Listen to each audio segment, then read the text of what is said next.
Selamat pagi Bapak Ibu dan Saudara yang terkasih. Kita sudah nyaris di penghujung bulan Januari ini. Dan kita berada di tanggal 29. Dan ini adalah Sabtu yang terakhir.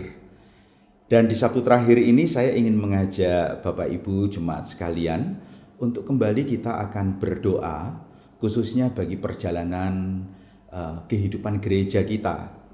Yang di tahun ini kita mengangkat sebuah tema tentang gereja yang membumi. Dan khotbah-khotbah minggu selama 5 minggu ini merujuk kepada tema bulanannya adalah sama, yaitu gereja yang membumi. Dan izinkan sekali lagi saya juga akan menyampaikan sebuah tema perenungan sebelum kita berdoa bersama-sama dari sebuah perspektif lain tentang apa itu gereja yang membumi. Nah, sebelumnya mari kita akan nyanyikan sebuah pujian. Yesuslah Tuhan yang layak ditinggikan, layak disembah oleh suku-suku bangsa.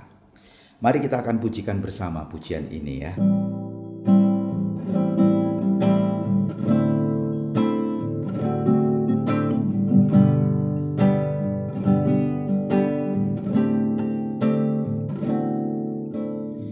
Yesuslah Tuhan yang layak ditinggikan, layak disembah oleh suku-suku bangsa. Dengan darah-Mu Kau telah tebus dosaku. Genapi Tuhan firman-Mu atas negeriku. Sekali lagi kita pujikan dari atas. Yesuslah Tuhan. Yesuslah Tuhan yang layak ditinggikan, layak disembah oleh suku-suku bangsa. Dengan darah-Mu Kau telah tebus dosaku. Genapi Tuhan firman-Mu atas negeriku. Hatiku rindu melihat kemuliaan-Mu. Hatiku rindu melihat curahan kuasa-Mu di tanah tercinta, negeriku Indonesia. Ku berdoa Indonesia, penuh kemuliaan-Mu Indonesia, bagi kemuliaan-Mu. Mari kita pujikan sekali lagi. Yesuslah Tuhan yang layak ditinggikan, layak disembah oleh suku-suku bangsa. Dengan darah-Mu Kau telah tebus dosaku. Genapi Tuhan firman-Mu atas negeriku. Hatiku rindu melihat kemuliaan-Mu. Hatiku rindu melihat curahan kuasa-Mu di tanah tercinta, negeriku Indonesia. Ku berdoa Indonesia, penuh kemuliaan-Mu Indonesia, penuh kemuliaan-Mu. Ya Allahku, nyatakan kemuliaan-Mu. Ya Allahku, nyatakan curahan kuasa-Mu di tanah tercinta, negeriku Indonesia. Ku berdoa Indonesia, penuh kemuliaan-Mu Indonesia, bagi kemuliaan-Mu. Indonesia, bagi kemuliaan-Mu.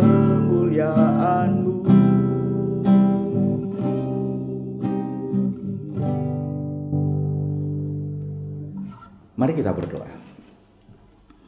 Ya Tuhan, sebentar lagi kami hendak merenungkan firman Tuhan dan bagaimana kami memahami bahkan mengaplikasikan kebenaran firman ini di dalam kehidupan kami dalam rangka kami boleh dipakai oleh Tuhan untuk menjadi berkat bagi bangsa-bangsa, khususnya bagi tempat di mana kami ditempatkan oleh Tuhan.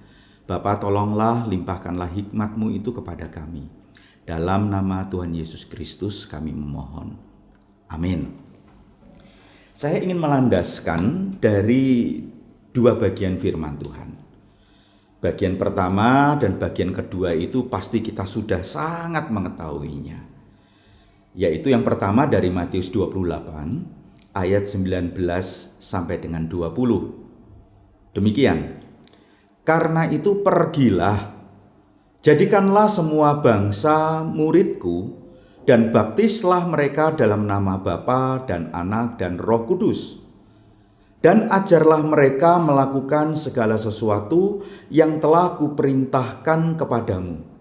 Dan ketahuilah, aku menyertai kamu senantiasa sampai kepada akhir zaman. Ayat berikutnya terambil dari Kisah Rasul 1 ayat 8. Demikian.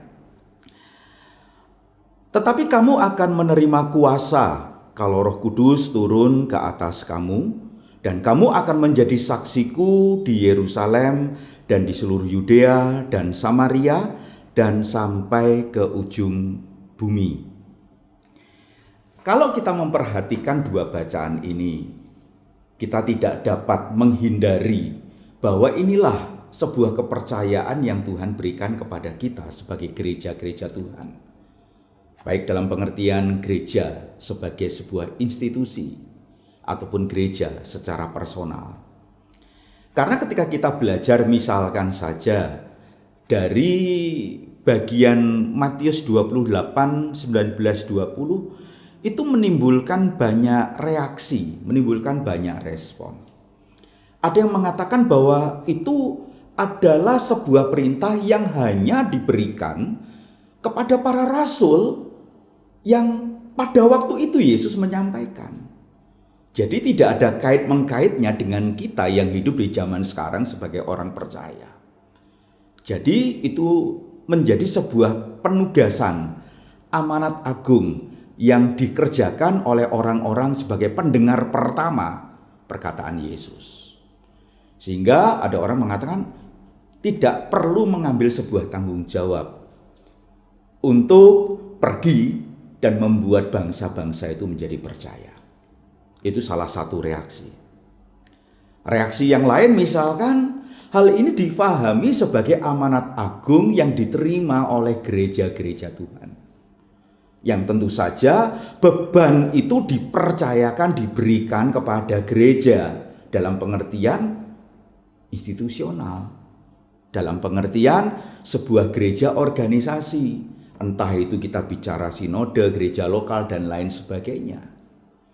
Dan kalau itu dibebankan kepada gereja, maka umat itu tidak perlu harus repot-repot memikul tanggung jawab. Tetapi kan kita bisa mencoba untuk memikirkan dengan lebih tepat bagi saya. Kalau kita hari ini disebut sebagai orang-orang percaya, kita hari ini disebut sebagai anak-anak Tuhan, jangan lupa kita pun sesungguhnya juga disebut sebagai murid-murid Kristus. Tatkala kita memiliki predikat sebagai murid Kristus itu pun seharusnya apa yang dipercayakan kepada pendengar pertama ini juga menjadi tanggung jawab kita. Atau tatkala kita berbicara ini dalam konteks gereja, ingat di dalam perjanjian baru dikatakan bahwa tubuhmu itu adalah bait Allah, di mana Allah itu tinggal di dalam kehidupan kita. Artinya secara personal kita ini juga adalah gereja. Kita ini adalah gereja. Dan kalau kita adalah gereja, ya kita memang harus mengambil tanggung jawab itu. Tapi mungkin janganlah dilihat sebagai sekedar tanggung jawab. Karena perkataan tanggung jawab itu melahirkan sebuah pemahaman yang membebani kita. Tapi lihatlah mungkin sebagai sebuah hak istimewa, sebagai sebuah privilege, sebagai sebuah respon yang memang seharusnya dilakukan oleh setiap orang percaya. Karena setiap kita adalah orang-orang yang sudah mengalami karya Tuhan yang begitu luar biasa dalam hidup kita. Orang-orang yang berdosa lalu mendapatkan anugerah keselamatan di dalam Yesus Kristus. Dan ketika kita mencoba untuk loncat di dalam bagian Kisah Para Rasul 1 ayat 8 itu, bukankah dikatakan di dalam bagian itu, kamu akan menjadi saksiku. Perkataan saksi ini adalah orang yang bisa artinya menyaksikan, orang yang mengalami gitu ya, dari peristiwa-peristiwa yang penting di dalam kehidupannya. Kalau mungkin pendengar pertama mereka juga melihat bagaimana Yesus itu naik ke surga. Tapi setiap kita oleh karya Roh Kudus kita juga mengalami, menyaksikan cinta kasih Tuhan yang luar biasa. Dan itulah yang kemudian dikatakan kamu menjadi saksiku Yerusalem sampai ke ujung bumi. Oke, kita berhenti sampai di sini. Mari coba kita pikirkan ketika Tuhan memerintahkan kepada kita dua bagian ini. Pergilah jadikanlah semua bangsa muridku, jadilah saksiku dari Yerusalem sampai ke ujung bumi. Yang artinya ada lintasan-lintasan wilayah, lintasan-lintasan teritorial, yang sangat mungkin juga ada lintasan-lintasan budaya yang harus dilakukan oleh para saksi, para murid Tuhan ini untuk mereka menyampaikan tentang sukacita, anugerah, karunia Tuhan yang luar biasa ini. Dan kalau kita mencoba untuk memikirkan prosesnya, maka proses itu seharusnya membuat gereja Tuhan atau murid-murid Tuhan itu atau saksi-saksi Tuhan itu mencoba untuk menyampaikan di dalam sebuah konteks yang berbeda. Puji syukur kita memahami iman Kristen itu adalah iman Kristen yang bisa tertanam dan diaplikasikan di dalam segala konteks. Kebenaran yang hakiki itu menjadi kebenaran yang bersifat universal, artinya dimanapun juga, aktual, kapanpun juga, kebenaran itu tetap sama. Sekalipun kita melintasi zaman, kita melintasi batas teritorial tersebut, itu menjadi kebenaran yang primer. Tetapi perlu kita tetap memikirkan karena kita bisa berada di konteks yang berbeda. Iman Kristen tidak pernah memaksa kita untuk kita menjadi orang Kristen seperti orang Kristen awal mula di Yerusalem yang dicatatkan misalkan di dalam Kisah 2 dan Kisah 4 itu. Yang modelnya harus seperti itu, bajunya seperti itu, mungkin harus dengan bahasa seperti itu. Ketika kita mencoba untuk menyikapi Alkitab yang diterjemahkan dalam bahasa-bahasa suku, kita bisa melihat bahwa kebenaran yang hakiki ini akan dihadirkan di dalam sebuah budaya manusia yang sesuai dengan konteks wilayah dan lain sebagainya, atau suku-suku dan lain sebagainya. Mau tidak mau, gereja harus mendaratkan berita yang paling primer ini di dalam sebuah konteks kehidupan manusia. Gereja harus mengambil langkah yang membumi untuk bisa mengkomunikasikan. Tapi saya sangat yakin ketika kita mencoba untuk melihat, kita tidak dibatasi hanya kepada faktor pemberitaan secara verbal semata, tetapi juga mesti dikuatkan oleh kehidupan perilaku dari tutur kata sampai perbuatan yang menunjukkan bahwa kita adalah orang-orang yang berbeda dengan konteks masyarakat di sekitar kita yang belum mengenal Tuhan. Yang itu menjadi sebuah kesaksian yang amat penting yang juga mungkin bisa menjadi konfirmasi atas pemberitaan, tapi sekaligus juga bisa menjadi sebuah landasan ketika pemberitaan itu disampaikan. Hal itu menjadi mudah untuk difahami oleh orang-orang karena mereka sudah melihat buktinya. Itulah yang akan kita gumulkan di dalam kehidupan kita. Mungkin kita masih mengingat perenungan firman Tuhan di tanggal 23 kemarin. Ketika kita membicarakan tentang gereja yang menjadi berkat. Kalau kita melihat dalam Kisah Para Rasul 2 ayat 47, ada perkataan orang-orang percaya itu disukai banyak orang. Lalu akhirnya Tuhan membawa orang-orang yang akhirnya percaya kepada Tuhan masuk di dalam persekutuan orang-orang percaya itu. Kita tidak tahu apa yang membuat orang-orang itu begitu menyukai orang-orang Kristen ini. Mungkin kita pernah belajar, satu, ada tindakan-tindakan konkret di mana mereka menyatakan kasih. Mereka tidak pernah menjadi ancaman bagi lingkungannya, justru memberkati.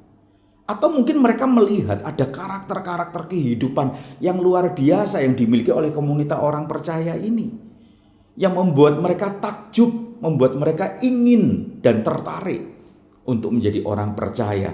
Lalu Roh Kudus bekerja, lalu membuat mereka menjadi percaya kepada Tuhan. Dan orang-orang percaya ditambahkan. Nah, Bapak Ibu, ketika kita membicarakan tentang gereja yang membumi, maka kita harus memikirkan ini proses. Ini proses yang di mana gereja harus mampu menerjemahkan kehadirannya, menerjemahkan beritanya, menerjemahkan kasihnya di dalam sebuah tindakan yang nyata di dalam kehidupan di sekitar kita. Dan kalau kita memperhatikan Kisah Para Rasul 1 ayat 8 tadi, di mana Tuhan mengatakan kamu akan menjadi saksiku. Saya mencoba menghitung informasi yang saya dapatkan, maka paling tidak di dalam Kisah Para Rasul itu ada sekitar 13 ayat lebih yang selalu mengatakan bahwa kami adalah saksi-saksi, kami adalah saksi-saksi. Dan seolah-olah ini menjadi sebuah kata kunci yang penting untuk kita mempelajari Kisah Para Rasul. Karena jelas itu apa yang dilakukan oleh para rasul untuk memenangkan orang-orang percaya. Lalu membuat mereka itu akhirnya boleh meninggikan, boleh memuliakan nama Tuhan. Karena mereka menjadi percaya kepada Tuhan. Didahului oleh orang-orang yang mau menyaksikan akan karya Tuhan ini. Bapak Ibu, menjadi saksi Kristus di tengah-tengah konteks kehidupan kita, itu adalah panggilan kita. Gereja yang membumi itu seharusnya menjadi sebuah pokok pikiran yang penting. Dan membumi ini jangan dibatasi hanya di dalam ranah rohani saja. Membumi ini juga meliputi sebuah tanggung jawab kepada ranah bermasyarakat. Ranah tanggung jawab kepada menjaga kelestarian alam misalkan. Ranah di mana kita memainkan fungsi dan panggilan kita untuk menjadi berkat. Di mana Tuhan menempatkan kita. Sekali lagi, tatkala Tuhan meletakkan kita di dalam satu wilayah, selalu ada panggilan Tuhan yang harus kita kerjakan. Ada kepercayaan, ada tugas, ada PR yang harus kita kerjakan. Sekali lagi ini proses. Proses ini memproses pikiran kita, proses ini memproses hati sampai kemudian kita realisasikan. Dan ketika kita realisasikan kita pun masih terus diproses karena kita tidak tahu reaksi seperti apa. Untuk itu kita selalu diminta oleh Tuhan agar memiliki hikmat bijaksana. Tatkala kita mencoba untuk membumikan berita sukacita dan kasih Tuhan ini. Saya rindu sekali lagi mengajak jemaat minimalnya kita mulai dari mendoakan terlebih dahulu. Dan nanti akan disampaikan pokok-pokok doanya melalui tayangan, dan saya rindu setiap kita boleh ambil bagian untuk mendoakan gereja yang membumi. Secara eksklusif bagi gereja kita, yang Tuhan juga percayakan ada 4 pos PI. Setiap kita punya wilayah pelayanan masing-masing. Tetapi secara keseluruhan juga bagi gereja-gereja Tuhan yang Tuhan letakkan dimanapun juga. Sehingga tatkala gereja melakukan tugasnya, setiap suku bangsa-bangsa itu boleh menjadi percaya. Setiap lutut bertelut, setiap lidah mengaku Yesus adalah Tuhan. Tuhan Yesus memberkati. Mari kita akan masuk di dalam doa. Ya Tuhan, setiap kami diletakkan oleh Tuhan di teritorial kami. Ada teritorial yang terkait di mana kami tinggal. Kami ada yang di Denpasar Barat, kami ada yang di Banjar tertentu, kami ada yang di kelurahan tertentu juga. Kami punya teman-teman masyarakat di sekitar kami. Kami juga punya teritorial pekerjaan di mana kami berinteraksi dengan orang-orang di sekitar pekerjaan. Dan masih banyak ya Tuhan ranah-ranah kehidupan yang sesungguhnya Tuhan percayakan kepada kami. Baik kami yang ada di Denpasar, saudara-saudara seiman kami yang ada di 4 pos masing-masing. Kami rindu, kami terus bersedia diingatkan bahwa di ranah atau teritorial tertentu itu kami mesti melakukan tugas tanggung jawab panggilan kami sebagai orang-orang percaya. Untuk menjadi saksimu, untuk kami juga boleh menyatakan kasih-Mu, untuk kami juga mengumandangkan bahwa Engkau adalah Yesus Tuhan Raja di dalam kehidupan kami, yang membuat kami menjadi pribadi-pribadi yang seharusnya dipandang berbeda oleh dunia ini. Karena banyak nilai-nilai plus di dalam kehidupan kami yang tidak pernah dimiliki oleh dunia tatkala mereka di luar Kristus. Bapa, tolonglah setiap kami, juga untuk gereja-Mu, yang di tahun ini kami mengangkat tema ini ya Tuhan. Dengan sebuah harapan baik gereja secara institusi atau kemudian bersama-sama setiap gereja secara personal, kami menerapkan panggilan Tuhan ini di dalam kehidupan kami bergereja dan bermasyarakat. Berkati setiap kami ya Tuhan. Kami juga mau menyerahkan hari ini dengan berbagai kegiatan yang kami lakukan. Biarlah Tuhan juga tetap mengingatkan kami sehingga ketika kami berinteraksi dengan orang-orang lain, Tuhan tolong agar kami mampu dijadikan saksi Kristus di dalam interaksi yang kami bangun. Kami memohonkan sekali lagi penyertaan-Mu, dan kiranya kasih karunia Yesus Kristus, damai sejahtera dari Allah Bapa, pertolongan Roh Kudus melimpah atas kami sekalian. Amin. Sekali lagi selamat pagi, selamat beraktivitas. Tuhan Yesus memberkati kita sekalian. Oke. Thank you. Sama-sama.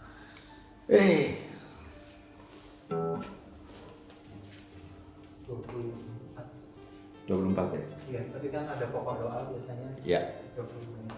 Ya.